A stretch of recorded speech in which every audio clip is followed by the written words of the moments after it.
مجھے بتائیں کہ پی ٹی آئی کو آپ کیا دیکھ رہے ہیں؟ اب دو اپوزیشن لیڈرز آ گئے، جوڑی بن گئی، وہ جوڑی کہتی ہے کہ مذاکرات کرتے ہیں، مفاہمت کرتے ہیں، پی ٹی آئی کے کچھ لوگ کہتے ہیں کہ جی اسٹریٹ موومنٹ کرنی ہے. ان یور اوپینین آپ کیا ہوتا دیکھ رہے ہیں کہ مذاکرات سے مسئلہ حل ہوگا یا اسٹریٹ موومنٹ ہوگی؟ دیکھیے مسئلہ کب حل ہوگا؟ مسئلہ تب حل ہوگا جب اسٹیبلشمنٹ کی پالیسی بدلے گی.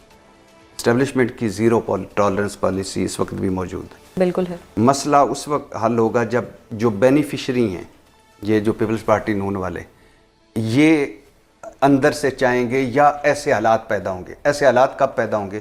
اس کے 5 طریقے ہیں. کوئی بیرونی دباؤ اتنا پڑے کہ یہ ان 1 پیج جو ہے وہ اس کو سوچنا پڑے کہ عمران خان کے ساتھ کچھ کیا جائے.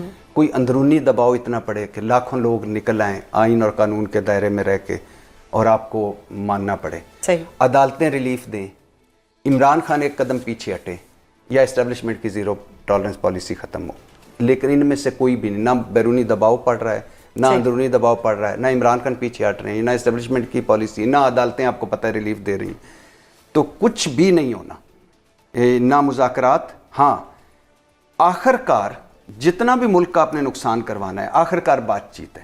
صحیح. یہ کبھی نہیں ہو سکتا کہ P T I street movement چلا کر اس نظام کو بدل دے.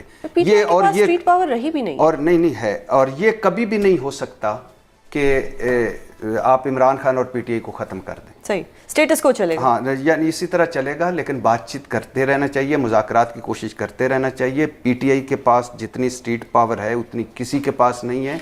3 سالوں میں جو کچھ پی ٹی آئی کے ساتھ ہو چکا ہے، ہر قابل ذکر اوپر سیاستدان اور نیچے کارکن تک، اور جتنا خوف اور ڈر ہے اس کے بعد بھی پی ٹی آئی جو کر رہی ہے وہ اچھا صاحب کوئی راستہ نکال لیں گے مذاکرات کے ذریعے؟ نہیں. ابھی اس وقت میں کہہ رہا ہوں نا کہ کچھ بھی نہیں. ابھی یہ ساری باتیں ہیں. اچھا بھٹی صاحب، یہ ساری باتیں ہیں اور کچھ نہیں ہو سکتا.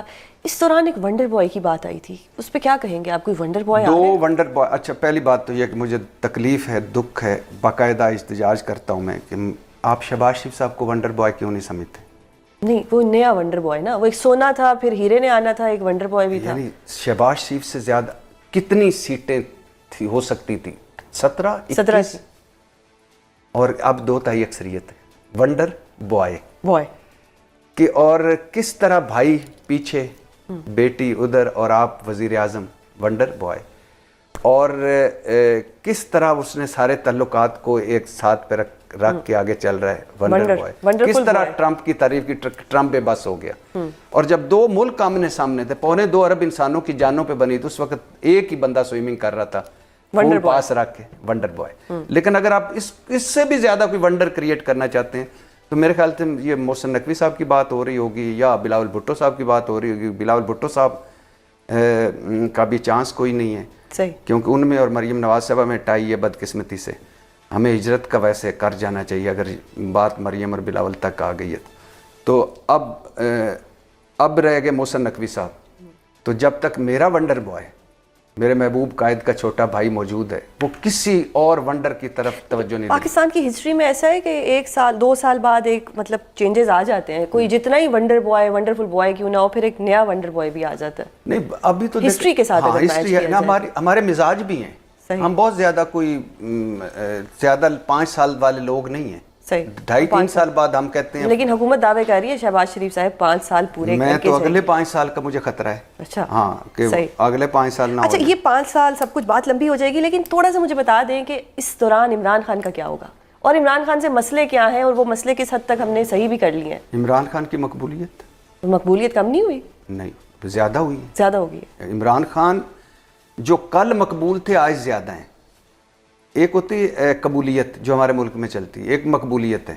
قبولیت اور مقبولیت دونوں ہوں تو چیزیں بہتر ہوتی ہیں. لیکن اب ان کے پاس، پیپلز پارٹی اور نون کے پاس صرف قبولیت رہ گئی ہے. صحیح. آج اگر مریم نواز، شہباز شریف، عاصم زرداری، بلاول بھٹو، یہ اور پوری پیپلز پارٹی، پوری مولانا صاحب سڑک کے اس طرف جلسہ کریں اور اس طرف صرف یاسمین راشد کو، عمران خان کو چھوڑ دیں کہ وہ آ کے جلسے سے خطاب کریں گے، اس طرف کر لیں تو آپ دیکھ یہ فارغ ہو چکے ہیں اس حوالے سے. تو عمران خان صاحب کے لیے یہی ہے کہ عمران خان صاحب اگر بات چیت، سیاست ہے نا، تھوڑی سی ایک قدم پیچھے ہٹنا، آگے بڑھنا. جو جس نیازی کی ٹرائب سے ان کا تعلق ہے نا، اس کے بارے میں کہتے ہیں بڑے ضدی ہوتے ہیں, اور عمران خان تو بہت ہی ضدی ہیں, اندر کی کنڈی کھولیں تو باہر کی کھل جائے گی. لیکن سننے میں یہ ہے کہ وہ بڑا غصہ کرتے ہیں, وہ بیٹھ کے کچھ ایسی باتیں بھی کہہ دیتے ہیں جو سننے والے سن رہے ہوتے ہیں, تو وہ کہاں مذاکرات کریں گے؟ آپ انجینئر محمد علی مرزا صاحب سے مل کے آئی ہیں؟ نہیں, میں کسی سے نہیں مل کے آئی, سنا ہے, بس سنا ہے. انجینئر محمد علی مرزا صاحب کی نے ہی سارا کچھ آ کر بار بتایا کہ ان کو تو خوشبوئیں بھی آتی رہی ہیں دیسی گھی کی. دیسی گھی تو ہے نا, پھر آج کل دیسی گھی کس کس کو دستیاب ہے. اور دوسری بات ہے, بہت سارے لوگوں کو دیسی گھی کی خوشبو پسند بھی نہیں ہوتی, حالانکہ مجھے بڑی پسند ہے, لیکن بہت ساروں کو پسند نہیں ہوتی. بٹی صاحب, پہلے تو یہ سمجھائیں کہ یہ نون لیگ اور پیپلز پارٹی کی 18ویں ترمیم کو لے کے کیا لڑائی ہو رہی ہے, اور آج ایم کیو ایم بھی اس میں شامل ہو گئی ہے, یہ کیا ہو رہا ہے؟ بیسیکلی 18ویں ترمیم, حالانکہ آج تو الیکشن ایکٹ میں ایک اور ترمیم ہو گئی ہے, ایک شرمناک ترمیم کہ ارکان پارلیمنٹ کے آپ اثاثے جو ہیں وہ خفیہ رکھے جا سکیں گے. میں تو کہتا ہوں اب ایک ترمیم کر دیں کہ ہم الیکشن میں ووٹ نہیں ہوں گے, چنیں گے, اور وہی تو ہو رہا ہے ویسے, اور نہیں باقاعدہ کر دینا, تو وہ جو ایک وہ اتنی لمبی ایکسرسائز ہے وہ اس سے جان چھوٹ جائے گی. اور ایک اور کر دیں کہ وہی ووٹ کاؤنٹ ہوگا جو مسلم لیگ اور پیپلز پارٹی کو ملے گا, اور اس کے بعد اگر کوئی ووٹ جو ریجیکٹ ہوگا وہ مولانا صاحب کو ملے گا, پھر اے این پی کو ملے گا, پھر پی ٹی آئی کی تو جماعت ہی ختم. پی ٹی آئی اور عمران خان کو بالکل سائڈ پہ کر دیں, وہ نہیں ٹھیک. صحیح ہو گیا. دنیا کے کسی مہذب ملک میں یعنی یہ ہوتا ہے کہ آپ کا جو نمائندہ ہے وہ اس کے اساس سے آپ خفیہ رکھیں, پبلک نہیں. ہاں, یعنی آپ اتنے شرمناک طریقے سے, اتنے افسوسناک طریقے سے, آپ اتنی ڈٹھائی سے ایسی ترمیمیں لا رہے ہیں.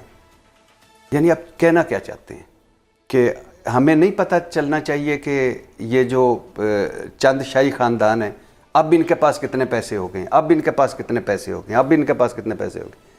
یعنی ہم کل کو یہ نہیں کہہ سکتے کہ مریم نواز میری بیرون ملک کے اندرون ملک کوئی جائیداد نہیں, پھر 2.25 ارب کی اس نے جائیداد ڈکلیئر کر دی, تو آئندہ یہ بھی پتہ نہیں چل سکے گا کہ کس کے پاس کتنا ہے. ویسے بھی یہ پورا ملک ہی ان کا ہے, لیکن کیوں یہ تکلف کر رہے ہیں؟ ہمیں جیلس ہونے دیا کریں کہ اتنے پیسے ہیں اس کے پاس. ہم بھی ہونا بھی اتنی شاہی شادی کی ہے, اتنا کچھ شادی پہ اتنی خوبصورت لگ رہی تھی. مریم نواز صاحبہ نے اگلے دن ایک بیان دیا تھا کہ اب سستے بازاروں سے 30 کے پتہ نہیں 60 سستے بازار اور کھلے جائیں گے, اور اس میں سستی اور معیاری چیزیں ملیں گی. ایک بیان یہ بھی آیا تھا سستے کپڑے پہنتی ہیں مریم صاحبہ. ہاں نہیں, وہ تو عظمہ صاحبہ تو کچھ بھی کہہ سکتی ہیں. تو اچھا, تو وہ اس جو سستے اور معیاری تھے تو اس پہ میں نے کہا کہ بہت اچھی بات ہے, لیکن مجھے بتائیے گا کہ آپ کے بیٹے جنید کی شال جو ہے, گرم شال, وہ کس سستے اور معیاری بازار سے ملے گی؟